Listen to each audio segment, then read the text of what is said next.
And so I'll just live with it the way it is right now. My phone updated to a new IO, the new OS last night, and it's got a completely weird, having to relearn everything.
Excuse me. Did feel good though. Jerry, you still there? Yeah, I wasn't listening. I was off for a minute.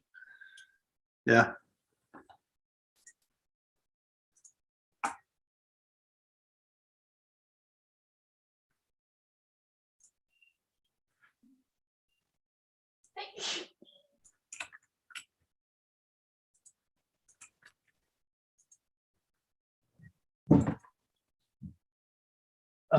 Let's see if I can.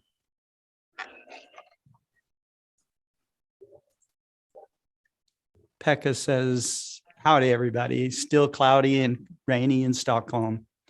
After being Howdy. a member and follower of the Explore Scientific and Explore Alliance for just over a year, I'd like to summarize my experiences for this year in a few words. Explore Scientific and Explore Science Alliance is a genuine science treasure trove in every sense. Thank you, Pekka. Their broadcasts have a content from microbes to the infinite extent of the cosmos, no less or greater, everything in between, heaven and earth, and from protons to black holes are addressed. We did our best here. I have experienced how all new and old viewers are welcomed with warm greetings. Neither if you own a large, expensive observatory telescope or none at all, and you'll be treated equally. Your questions and answers almost immediately if it's within reach.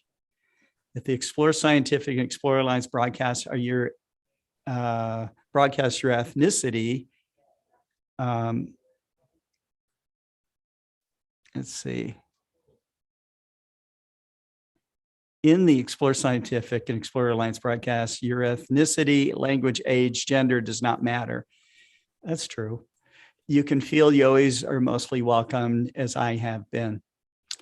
Therefore, I believe that the Explore Scientific and Explore Alliance should be voted as the best alternative for amateur astronomy community meeting place online. If those kind of contests would have actually been held, though it's outreach in astronomy and science to the general public. With these words, I'd like to thank Scott and company for the incomparable work they put in for us. Thank you very much.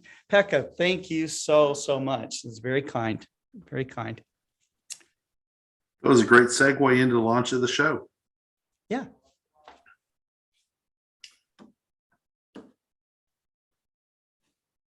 Except the movie's not running. There we go.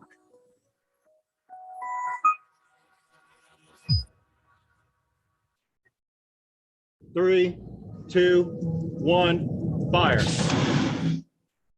If there's a question that we don't know the answer to, we will test it. Sequencer on. 5, 4, 3, 2. 1.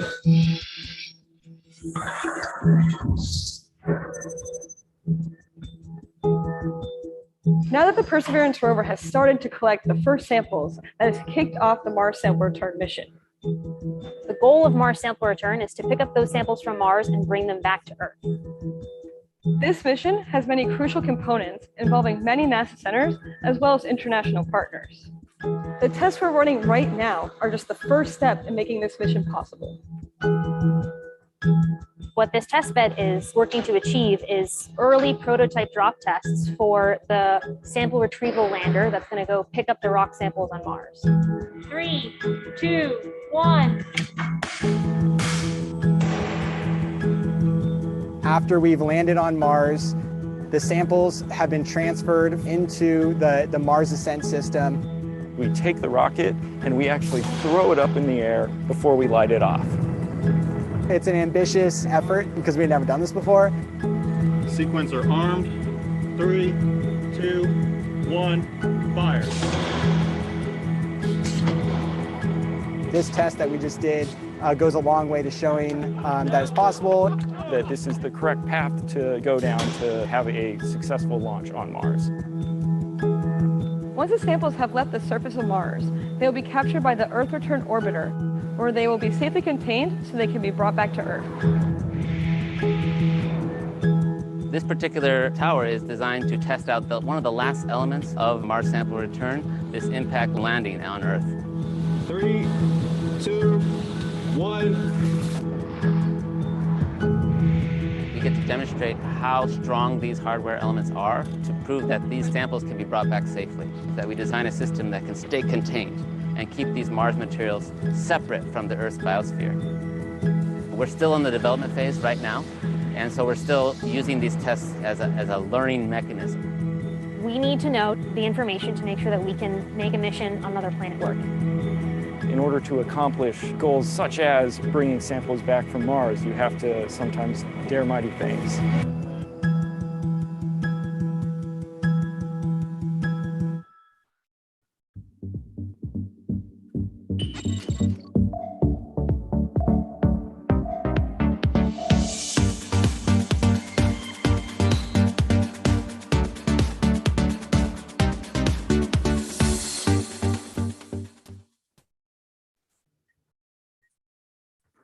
Can't hear you, Scott. I know. Okay, so this is one of the problems I was talking about in chat today. We had lots of technology problems today that affected our broadcasts, our audio systems, and all the rest of that. And you'll find out later in this program that that's not where it stopped, you know? So I run everything on a Mac.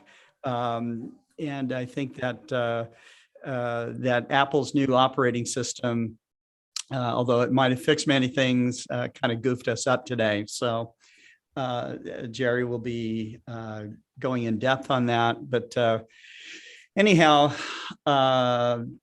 with me today is Kent Martz and, of course, Jerry Hubbell.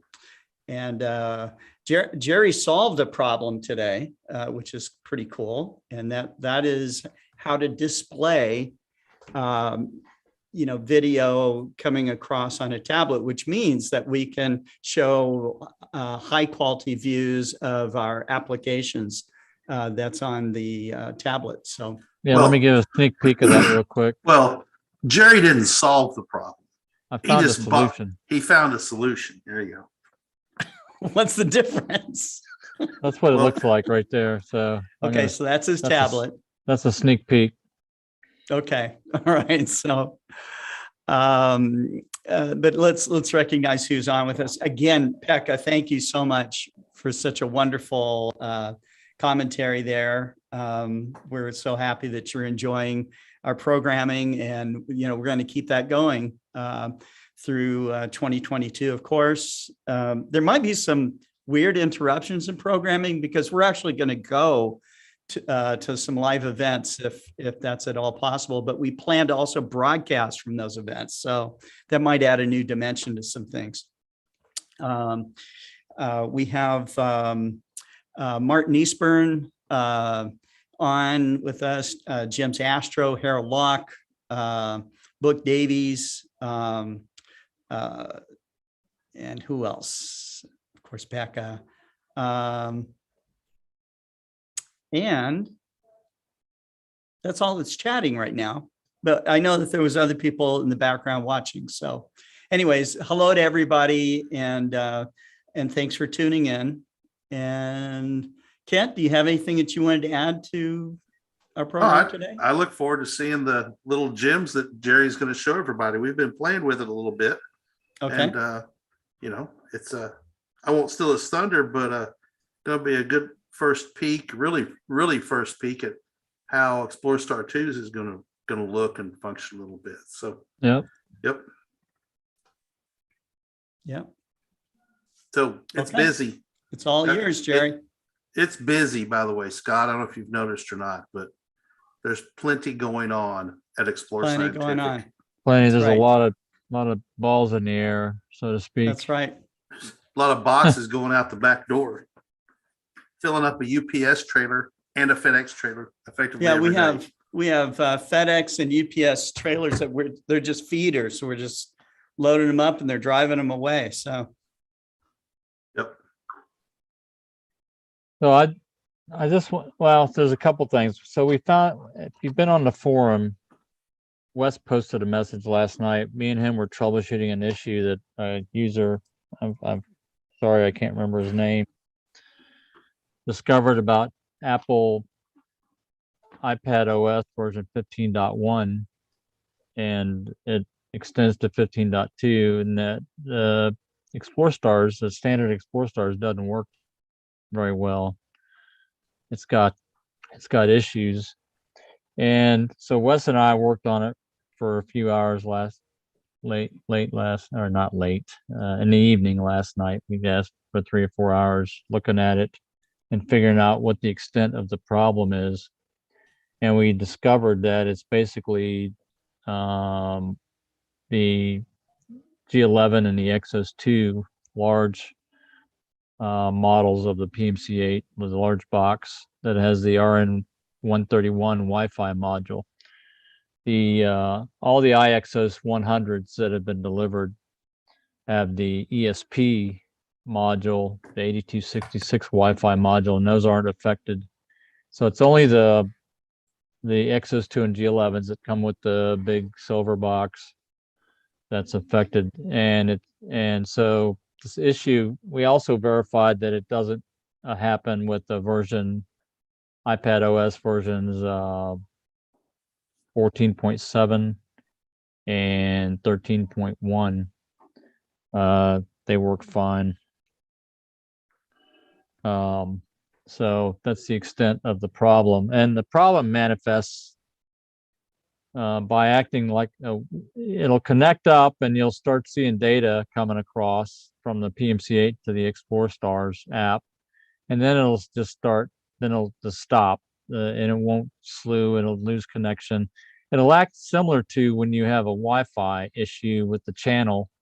If you have, so we suggested you switch the channel whenever you have a Wi-Fi issue and you're losing connection, but this is a specific problem that's different from that. So if you normally, if you haven't updated, basically the bottom line, if you want to use ExploreStars on your tablet, then right now you should not update your iPad OS to version 15.1 or 15.2. I noticed 15.1 came last week, maybe the week before. I remember updating it. And then I went on last night to check it and found that there was another update to 15.2. And I loaded that one up just to see if the problem was still there, and it is. So that's the extent of the issue right now. Jerry, you mentioned that if you updated, you can't roll it back. Is that true? Yeah, that's what Wes has got a contact that does Apple work, and he talked to them last night, and unfortunately, I haven't gone out and researched this myself, but according to Wes's friend, once you go forward in the OS, you can't roll it back, which is kind of frustrating, to say the least. You know, so I was lucky. I have 2 iPads to test on. I've got an older one that's a few years old that's got version 13 on it, and then I've got the latest one we purchased this past year to do testing, and it's got 15. So my earlier one can't be updated to this level, but the later one can. That's why I've got 2 pads now, and it's good to test. It's good to test these things with the different versions. Sure. So that's what we have, and then Wes had his tablet that has 14.7 on it. So a big warning out there if you're trying to use ExploreStars, but you shouldn't update to 15. So I'm gonna show. Actually, this is just to demonstrate. Harold I'm Locke trying to- says, I'm moving to Linux. Yeah, that's a good idea. So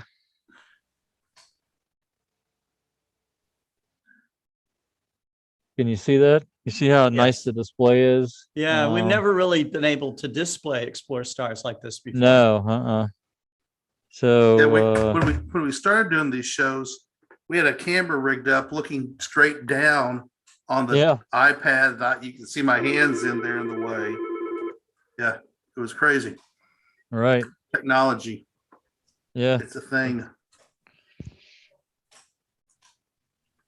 I don't know why it's distorted. Look how the moon looks like it's oval. Oh yeah. That's kind of weird. It's flat. Yeah. That's the flat ratio.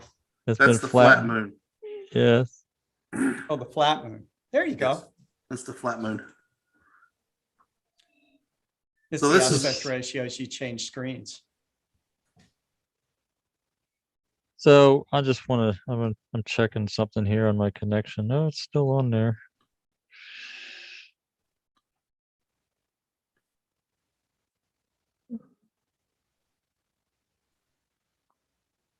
It's kind of neat. You can see everything I'm doing here. Yep. Type in your password real quick. Yeah. Now I started to use the interface program that I'm sharing the screen with. I can configure it for connecting through Bluetooth to send the commands back and forth between the PC and the tablet, but I don't have that turned on right now. So I kept trying to click on the thing with my mouse, and of course I can't do that. I have to use the tab. I got the tablet directly right here that I'm connected to. See, I just flipped it around and it flipped it around. Yep, that's pretty cool. Yeah, so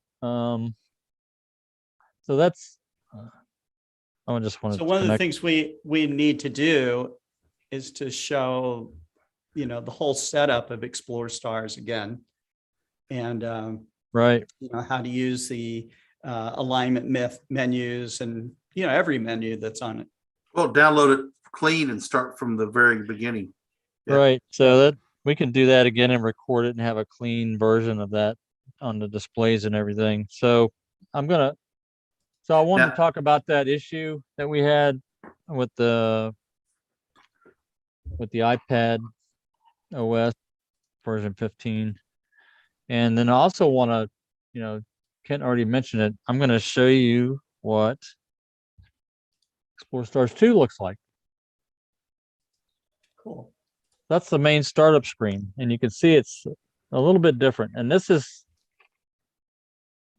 right now this is an alpha version. We hope to release it in beta by the end of the year for testing, and then get it out soon after, like in the early in the first quarter of next year. We'll have it released to the customers. So the reason it's vertical looking while the tablet is in landscape mode is because it's engineered to run on an iPhone and then port over to an Android as well. Right, and also it should be configured for the tablet also, but like right now that's fixed. So that's part of the updates that need to be done to it to enable it to detect whether it's on a tablet or a phone. So right now it's in the phone configuration in terms of the what do you call it? It's portrait mode, I guess. Portrait mode is what I'm looking for. Yeah. So so let's look. So the first thing in the settings, let me show you this. So the first thing that's really cool, if you go back, you see the buttons are all on the right hand side. It's got a handiness, okay? So you can switch it back and forth depending on which hand you want to hold your phone with. Yeah, That's kind of cool. that's very That's a cool. basic thing. So I'm going to change that back, and then you can change. All right, you can turn the color on and off the image. Okay, so I just turned it off, and if you go back and look at the gallery, for example, let me bring up the solar system objects. You see, they're all in gray. Yeah, So you don't lose your night vision. Well, that's and that's the other feature I want to show right now is this color. So you can select red. Yeah, it turned red. It's kind of dark. So let's go back and up.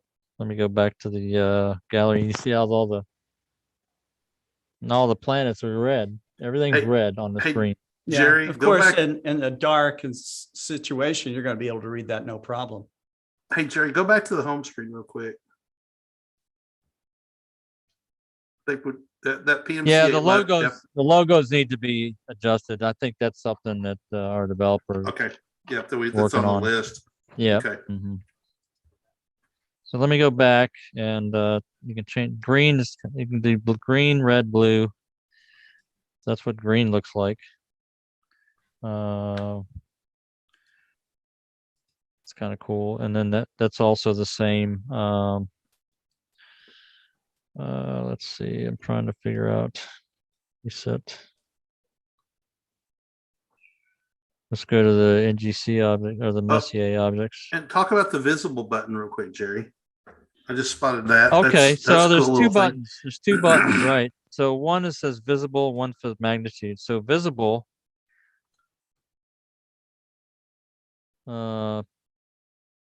basically will filter it for everything that's visible, and then magnitude sorts it by magnitude. So if you're wanting to look at all the Messier objects that are up right now, you don't have to wade through looking if they're up or not. You can filter it so you know what's up and not have to look at the other items Right. that aren't up. It'll make it easier.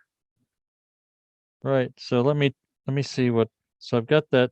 Let me go back to. So with visible turned off and magnitude turned off, it just gives you the list, right? Mhm. 1 through 110. 110. Yep. And then if I go to, let me change the color back so it's easier to look at. I don't know if the green is so good. So It's not bad on my computer screen. I don't know how it is with the broadcast. Let me go. I'm just going to go back to white. Hey, and color. somebody weigh in the comments. How'd that green look on the broadcast? Yeah, that's a good idea. All right. So with the visible not checked, it just shows all of them, like I said before. And then I hit visible and see what it does here. I'm hoping it doesn't make me a liar. It could not be turned on yet. Looks like they're all still here. Yeah, that visible flag doesn't work, but the magnitude sort does. So this doesn't change anything right now. That's a feature that's going to be turned on. Magnitude works because it gives you the. So if you look up the magnitude, M45 is the brightest at 1.6. Then Andromeda Galaxy 3.4, and then the Ptolemy cluster 3.5. The Beehive cluster 3.7. So you can see as it goes along, it's got dimmer and dimmer objects here. So it sorts it by the magnitude, which is kind of cool. What's the dimmest one? Go down to the bottom. I'm curious what What the most. You gonna guess what it is? Nope. It's going to be some. It's a planetary. That's a Probably. a planetary or Well, oh. there's the Ring Nebula right there. M39. M39 is pretty small. Let's see, keep going.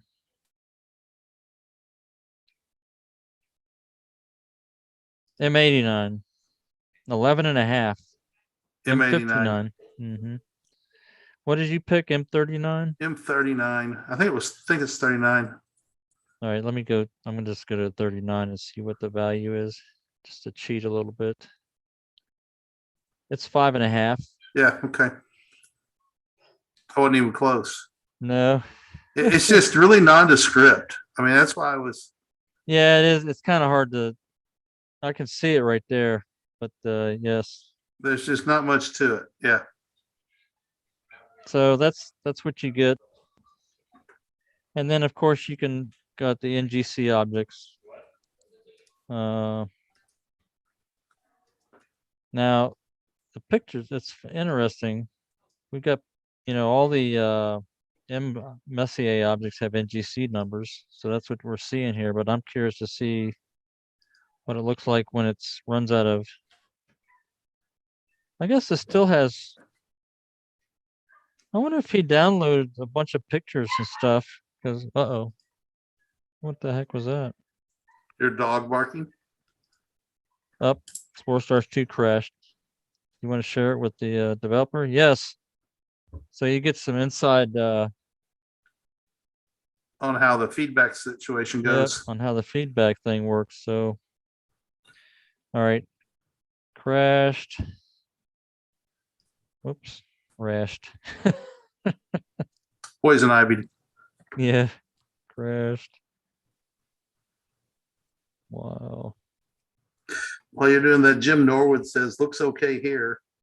He likes the white presentation because the thumbnails of the objects are a more neutral color. Yep. But at night,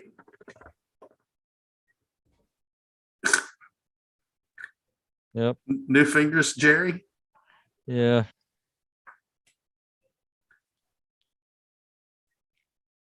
All right, that's it.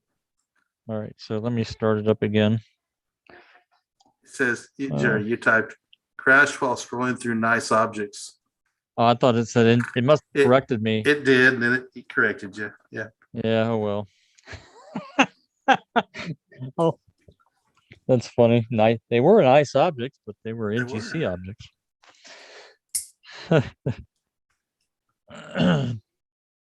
So we have a Constellation Tour. Yep. So let me go back to that. Let's see what that looks like. Oh. So let's see.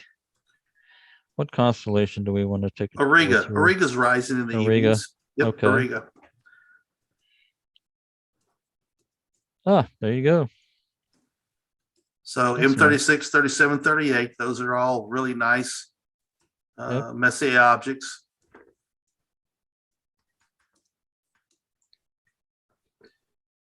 It's got these little obscure things here. Yeah, these are just stars. These are stars, yep. Those are stars in it.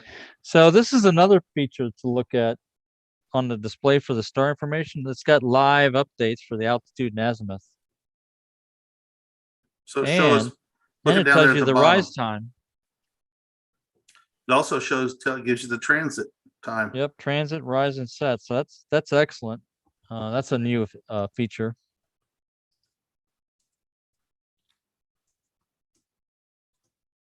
That's cool. And, so did the nearby button make the cut? Nearby? Oh, not yet. Okay. It's not on here. I think that was going to be added release. After. Yeah. Yep. So you've got the standard speed button, so you can set the speed. So you tap we spent a lot of time talking about these icons. Right. And trying to make them somewhat intuitive. The text is off a little bit. You can see the spacing for tracking G. It's tracking G. Hey Jerry, I think there's something wrong on the the virtual joystick, that stars wasn't there a while ago. It's moved. a Oh little yeah, bit. Is that's there right. something That was wrong? something. Is there something wrong with that, Jerry? Yeah, there's something wrong. In fact, it's a new feature. It's not a bug. Exactly. It's a feature. That's the actual position of Polaris In the polar tunnel. in the polar tunnel. So Of the when you look, Exos- so it of gives the you that Exos indication. 100. That's a live start position. In the So Exos 100. right. So if we wanted to go to a finder scope view, Yep. You'd have to go to the preferences. And you see how Polaris, it says off tunnel scope. So now I can check scope and then go back and look, it's on the opposite side. so now you know a better idea of how to polar align. You got data on the app immediately, you know exactly what to do. Yeah, so this is a schematic. That circle is really a schematic of the polar tunnel when you're looking through it and you want to align up Polaris. This is what you would see. And when we say Wanna- polar tunnel, we're talking about the IXOS 100, Right. the tracker mount. Right. So it literally gives you exactly where you need to put it in the polar tunnel to get a polar alignment. Yes. So let's go back. Okay, then there's the telescope settings. Okay, there's a couple of neat things here. You can select the mount. And then the UFCT with the universal firmware, you know, that tool that we created for the PC that lets us set the parameters for the PMC-8. You can do all that from this app. You don't have to use a PC to change things. So let's say you wanted more motor current. You would go here. And you would want And- more motor current. Why, Jerry? Well, if you need to adjust your mount and you don't want to do it right this minute because you're in the middle of observing and you're getting a little bit of grinding because it's not quite, the mesh is a little too tight maybe in some spot. Now, we call it grinding, but on the Exos 100, Because it there's sounds like it. It's right, really it's a ratcheting. chatter. It's It's a a ch- ratcheting right. or a chatter, right? right, Mhm. right. But people So hear you- it freak out. It's Right. no So big you deal. might want to boost the current temporarily to get you over that hump while you're doing the observing session, and then go back Yeah. and readjust your mount. So And- that's and- what that's for. And so That's one of What the Kent things. was trying to say here is that although you hear this sound that sounds horrible, nothing is going wrong. other than the motor circuit, it's the sound of the circuit letting go of the stepper motor. Right. So all that is, it's not gears grinding, it's not teeth getting sheared off. It's the simply motor chewing itself up or something. or you know. something chewing itself up. It's literally just the sound of the magnet and the circuit board letting go because the torque is too low. So basically, if you're out of balance too much, you can increase that setting, which increases the torque setting on the motor, and you can get through it. So go ahead and finish this, Jerry, and then Jim Norwood has a question. So that's the configuration tool. That's not fully operational yet. That's the interface for it. It's just like the UFCT program that we have on the PC. That's cool. What's his question? Okay. Jim Norwood says, I had to download and reinstall ExploreStars on Sunday. Did the database change? Do I need to download it again as well? Jim, the answer is no, you don't. On ExploreStars, the database is intrinsically part of the download. So On the Android and the iPhone, on the no, iPad, I mean. on the iPad. On the Android, the database is currently a separate download that has to happen. No, Kent, that was been updated. Okay, well, You weren't aware of probably. okay, yeah. So okay, the last that's update changed. All right. Yeah, the last update that was done included the database inside the Android app. So there's no longer any need to install a separate database on the Android or the never on the iPhone, but on the Android now.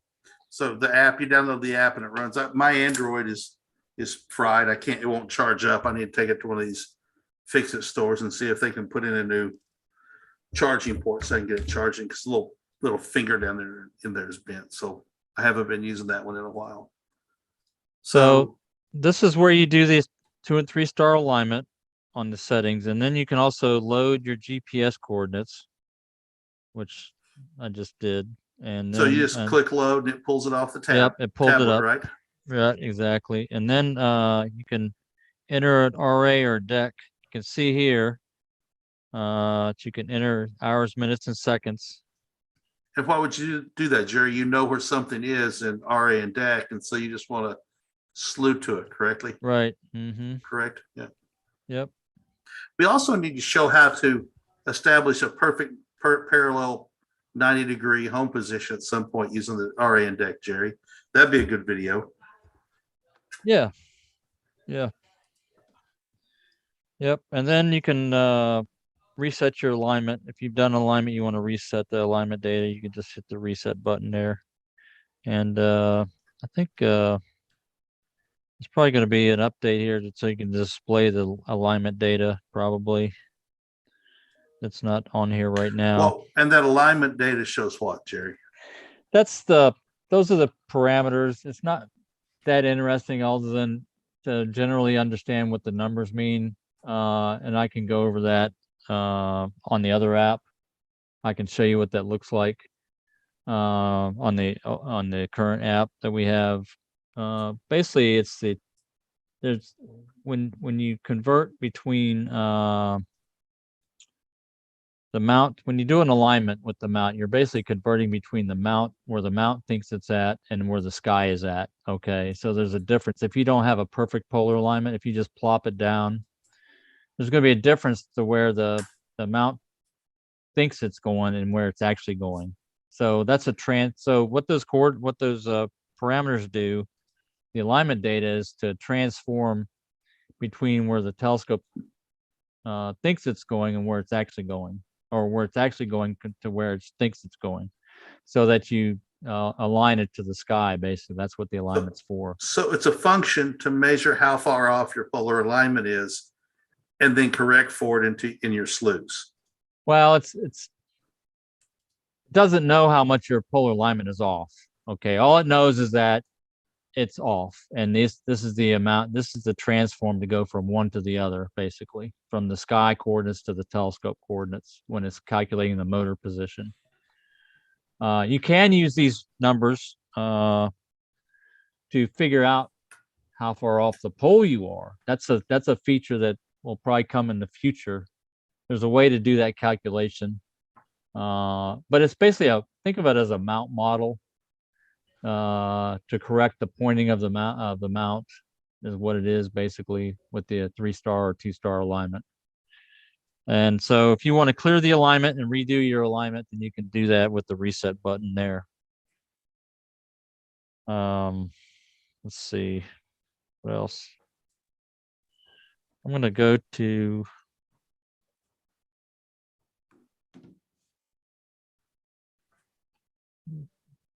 let's see where Jupiter is at. Now, this thing's still in alpha, so you can see it's got a live position, an altitude and azimuth for Jupiter. It's getting ready to set. It's 15 degrees above my horizon. I can hit go to. Huh, that's interesting. Didn't show up anything. There it is. I don't know why it didn't show. That's really odd. That's why we beta tested. Alpha tested. Or alpha tested and beta. So this is the display. I guess I don't know if I'm still connected to the mount. Let me look at something real quick. Oh, it should be on there. Yep, you're connected. So It Jerry, doesn't show the OTA's position right now. do you set your tablet to not go to sleep? I set my iPad to not go to sleep. Yeah, I need to set that on this one. I didn't do it on this one, apparently, because it keeps going out. So where do I set that at? Do you remember? Settings. Display.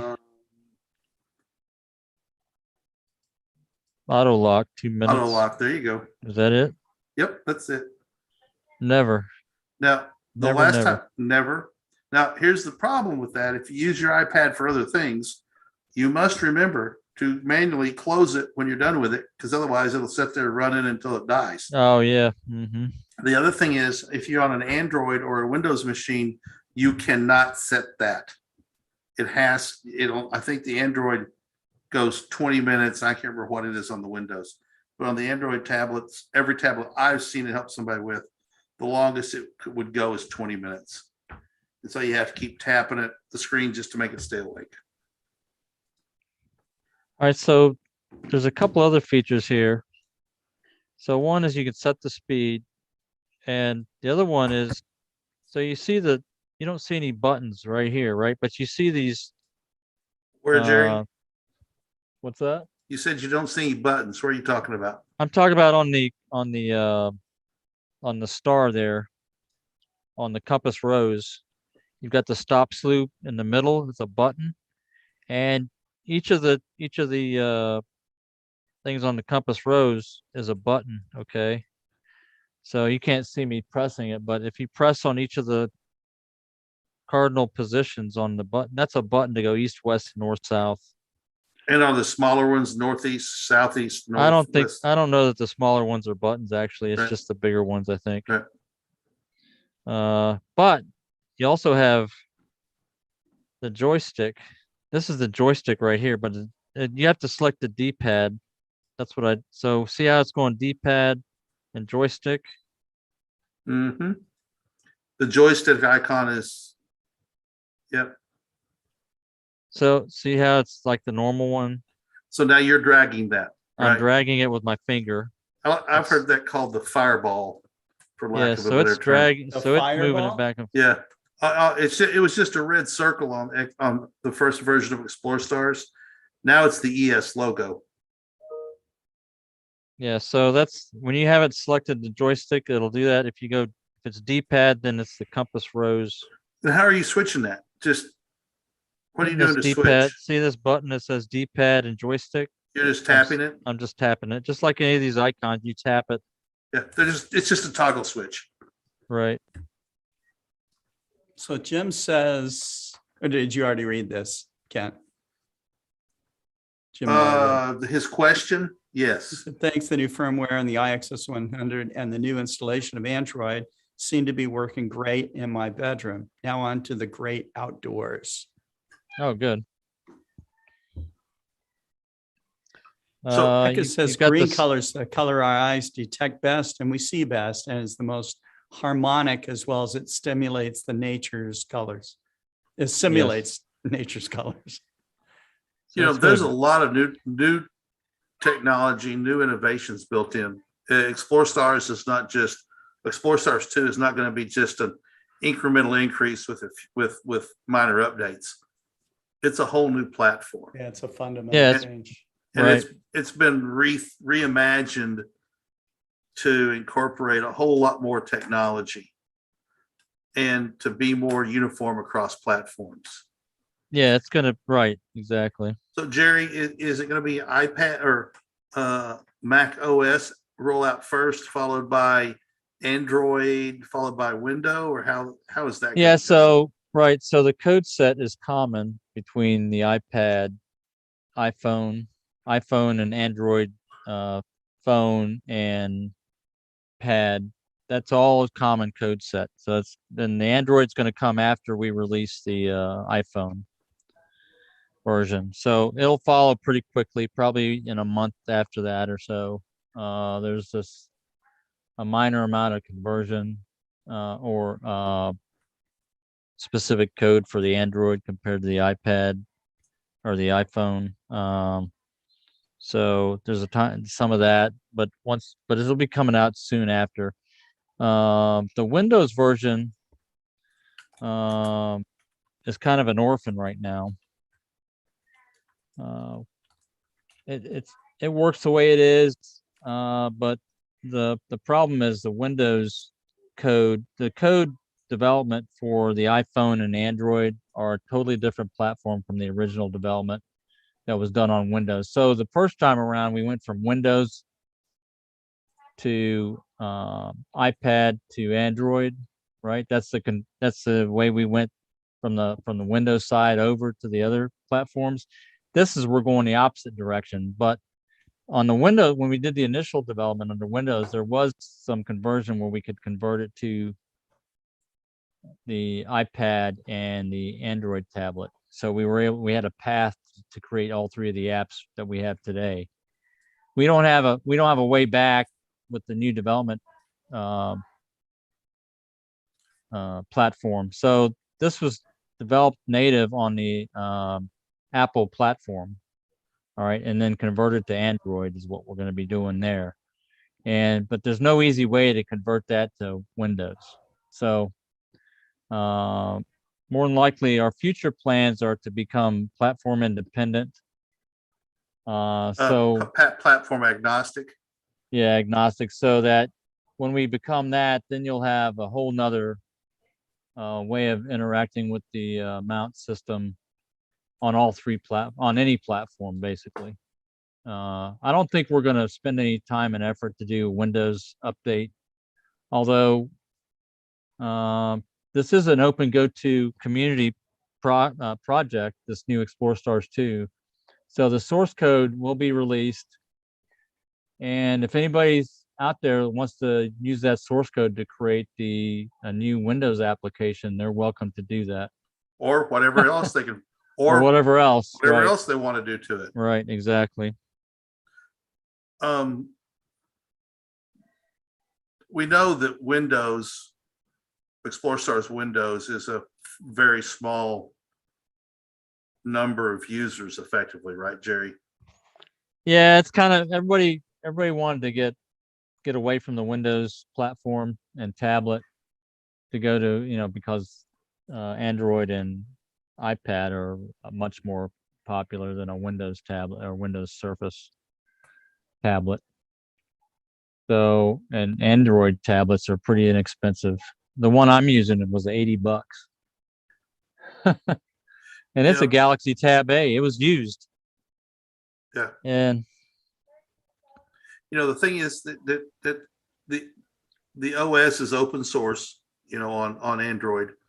And so sometimes we've run into people who have bought Android tablets that have had other programming done that caused some weird performance.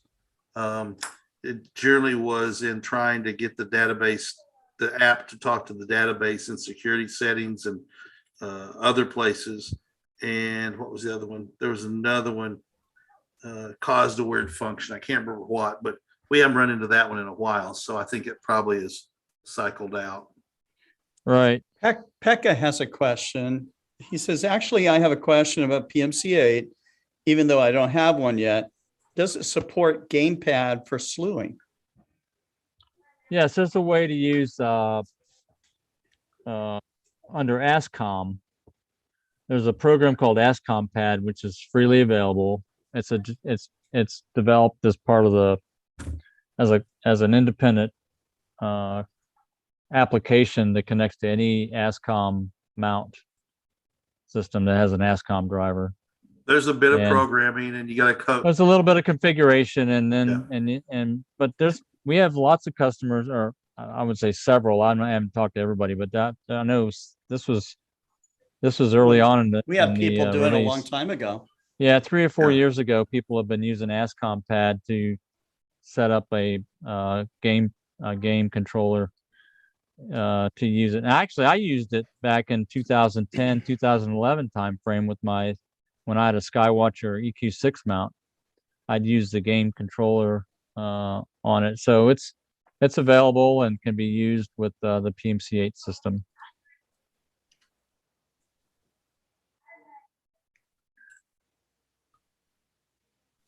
All right. So what else is there to discuss? So let me go back to the original ExploreStars to show a couple of things on that. So like any program, it's going to take a bit of time to learn the buttons and learn where to go. And my advice will always be set in your house and play with it over a course of a couple of nights before you ever connect it, disconnect it, turn everything off, turn everything on, reconnect, use all the buttons so you can figure out how to use it correctly. So when you go out to use it the first time, You're not having to fumble around in the dark. Right. Pun intended.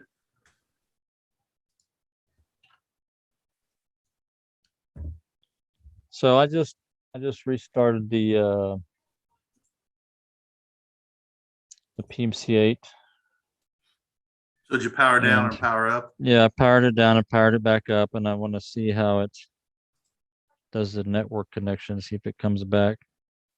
So it came back to my home network. And I think, okay. You see my home network has got a name by my daughter. We don't see it right now. Oh, We're seeing the top of your head. why is it?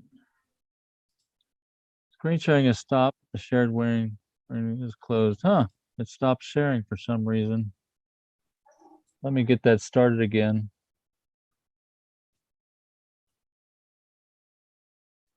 So Jerry, where was your background picture taken? At a star party, obviously. Oh, that's at the Almost Heaven Star Party.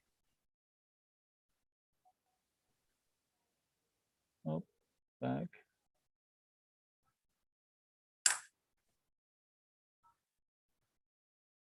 Oh, I'm gonna restart this thing again. It's better than having to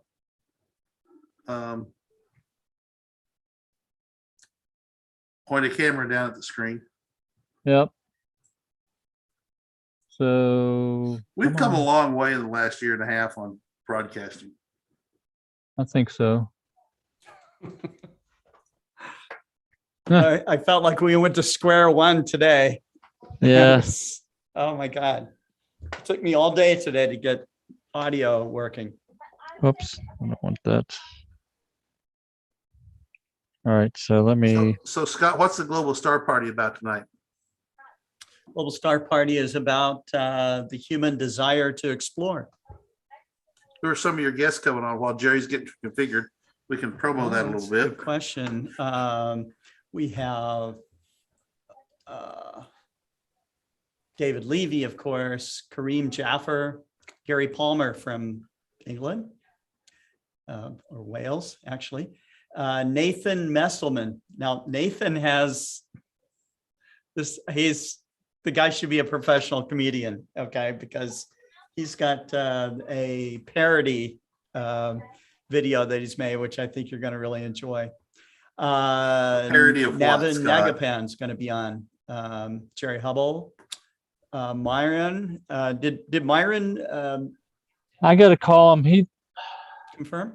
He's coming home Okay. now, probably. So I'll call him and see that he's coming. Make sure he's All right. coming on. All right. Deepti Gautam, Maxi Flores, Caesar, Nico the Hammer, Adrian Bradley, Marcello Souza should be on, and Cameron Gillis, who's not been on for a long time. All right, so we're connected again. Can you see that? Yep. So I wanted to show you what an alignment. So you can see down there at the bottom, the alignment data is all zeros right now. So let me do I'm going to do a 2-star alignment. All right, so it's going to go to the first star.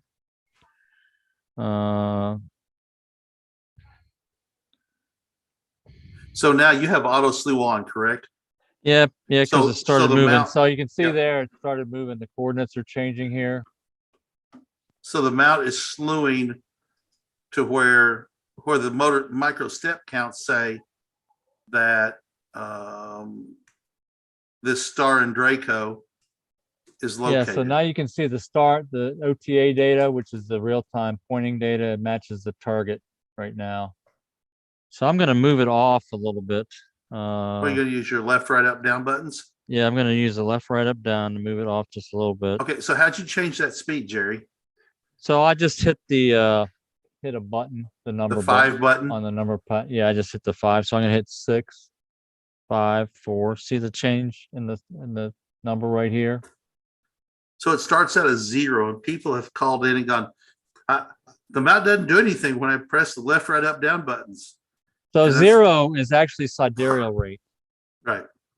So And you it can just- stop it from tracking or track it double the rate. That's what the 0 is for. So that doesn't really move much. I was like, I press 3 and Yeah. change the speed to some faster, and they go, oh wow, look at that. Yep. So you've moved it a little bit left, right, up, and Yeah. down, correct? So now I'm gonna hit enter. Okay, the enter button over here. Can you see my cursor? Yes.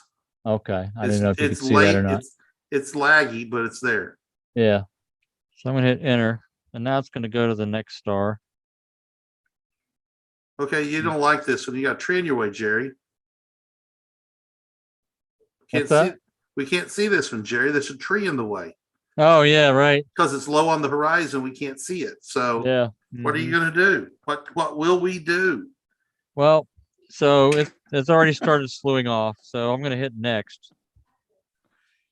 Let's see. So you're And going to it's- click next. Nope, can't see that one either. There we go. We can see links. So now links is we'll see what it's doing here with the coordinates. So here's what I do. I turn off auto slew so it Yeah. doesn't just take off. And I just leave auto slew off, which can be accessed in the menu, in the settings part of the menu. I just turn auto slew off. So at night when I'm viewing and I say I want to go to M32, I hit slew 2, and then I just hit the go to button and off it goes.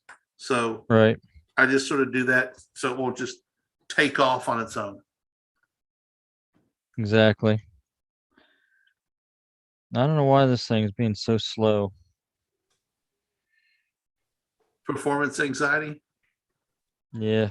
That's So Pekka Haltila is saying, where should I begin to hunt after a Celestron CGX PMC adapter?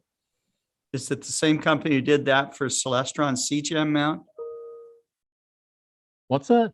He's looking to convert a I C. think he wants to convert his CGX. Well, it's an To, open, we somewhat did of an that. open secret. We have done a conversion on a couple mounts to test it, and so it's a one-off. It's going to be a special order. It's not. It's a service that we've talked about doing for a while, Scott. I don't know how much you want to talk Yeah. about it. The kind of the barrier to it is the custom machining expense. Yes. That's the big barrier. because every part would be custom machined. Well, not every part, but Well, certainly the adapters to make motor it, block assembly would be. yeah, the Yeah, way the motor block assembly, right? the way to mount it onto To the mount. to the mount is going to be unique to every mount. And right. And we can't afford, I mean, we're not going to go somewhere and order 1,000 or 2,000 to get the price low because No. we'll never.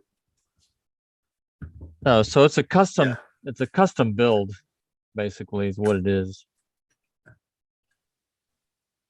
All right, so we're at the second star. I'm going to hit enter, and now we're aligned. And all right, So it's created a So- transform, right? yeah. So I didn't move it that far. That's why the numbers. So if you look at the numbers, they're either close to 1 or close to 0 or exactly 1, right? So that's how you know that you're really close. If you've done the alignment, you plopped it down, you'll have numbers that are, if you're really close to the North Celestial Pole, you'll have numbers that are like this. If you're a little further away, they'll be a little bit bigger in magnitude. They'll be a little bit different from 1 or a little bit different from 0. So that gives you an idea what the alignment data looks like. And there's basically 9 parameters that we do the matrix. It's a matrices. It's a matrix transform is what it is, and it's 3-axis. Basically, for 3 stars and 3-axis, it's 9 values is what it comes down to. Now, if it's a 2-star alignment, then it does another calculation to make up for the third star. It creates data basically based on the other 2. And so if I did a 3-star alignment, you'd have it would look a little different than this. But so the 9 values are basically the 3 different stars have 3 axis values is what that comes down to. So what's all So- that debug data tell us? So the debug data is what we use when we're testing the firmware, and it's kind of outdated now. We really secure, but it gives you a lot of good information. It's basically mostly motor count stuff. So if you look at the speed, you got the right ascension declination speeds. You've got the R and the TR and the D and the TD. So R is the position, TR is the target, D is the declination, and TD is the target declination motor counts. Okay. So that's what those are. And then the error code is used right now. If that 203 seems familiar, that's because we use it right now to transmit the enumerated firmware, or it's actually a mount style. So if I go to menu, let's see, where's it on about? I think it's on the about. So you see here at the top of the page, I don't know if you can see that yet. Why does it, why won't it show it? I don't think it's not about. Yeah, it is. I'm looking at it right now, but it doesn't show it on this program. It's almost like when you go to the preferences, it doesn't show anything that's on those pages. Let me go to, let me see. Go to catalog and see what happens. So every time I go to menu, yeah, it should show the catalog. Yep, it shows that. Nope. There it goes. Yep. Okay. And then let me go back to about. Oh, there it goes. All right. I don't know why it was hung up there. Anyway, so if you see up the top, it says firmware version 2.03 right here. That's an enumerated value that tells us what the type of mount is that we have. And then you can also see that under the setting. I don't even know if this thing will show the settings. Let's see what it does here. I think it will. Did it show it last time? Yeah, well, it showed it on one of them. I think it showed It showed it here. on the other program, on the other ExploreStars, but it's almost like it doesn't want to see. It's set up to where you can There, it popped modify up, stuff. Jerry. Oh, It it did? popped up. Yep. Okay. It's having to think about it. Yeah, let's see. I don't know why it's so. It's just this program.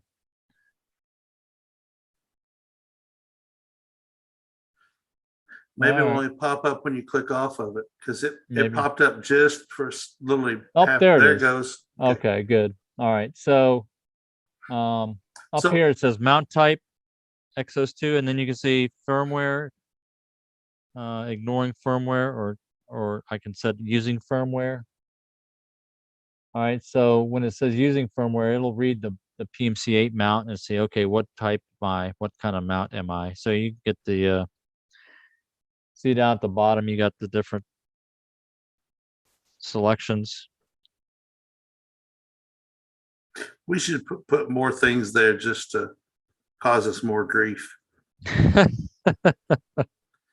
So, Jerry, up there on top where it says auto alignment on and off. Oh yeah, right. That was what I was talking about. So when you go to something, as soon as you say go there, it just takes off. If you want it to not do that, you simply do what Jerry just did and turn auto align to off. So you And just now- toggle it off and on with the button press. Yep.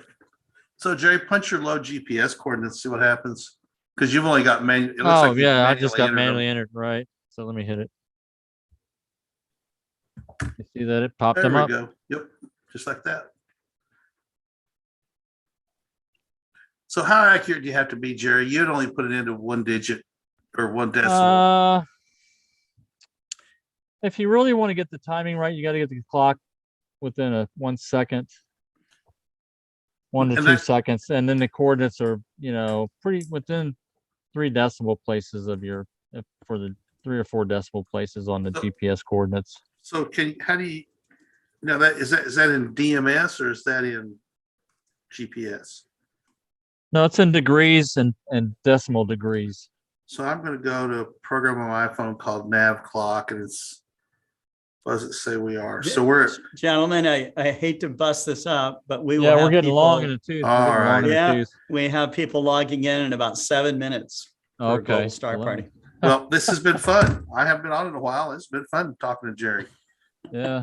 Yeah. Well, we got a new tool now that we can show a lot of stuff and make some videos. Yeah, that's going to help a lot. Okay. So coming up here at the top of the hour, it's 6 p.m. Central Time, we have the Global Star Party. This is our 64th event. Is that right? No, I'm sorry. 70 No, 76. 76th event. 76. I don't know where my 76. head is. Okay. 76. And the theme is the human desire to explore. So, And a great lineup of people. That was a fantastic lineup. yeah. And it's great to have Cameron Gillis on. Maybe Pekka Hautala will also jump in there if he's got some time. That'd be cool. And Marcello Souza is jumping on. I think he's going to make an important announcement about that has to do with dark skies down in Brazil. So you might want to tune in for that, Ken. What time's he All right. scheduled to be on? What's that? What Towards the end. Towards the end, okay. about 9 p.m. ish, depending on how long people got. That makes it 10 p.m. ish. It might. Many times. Okay. All right. Thank Well, you, everyone. Thanks, Jerry. Thanks. Yep. All right. Bye, everybody.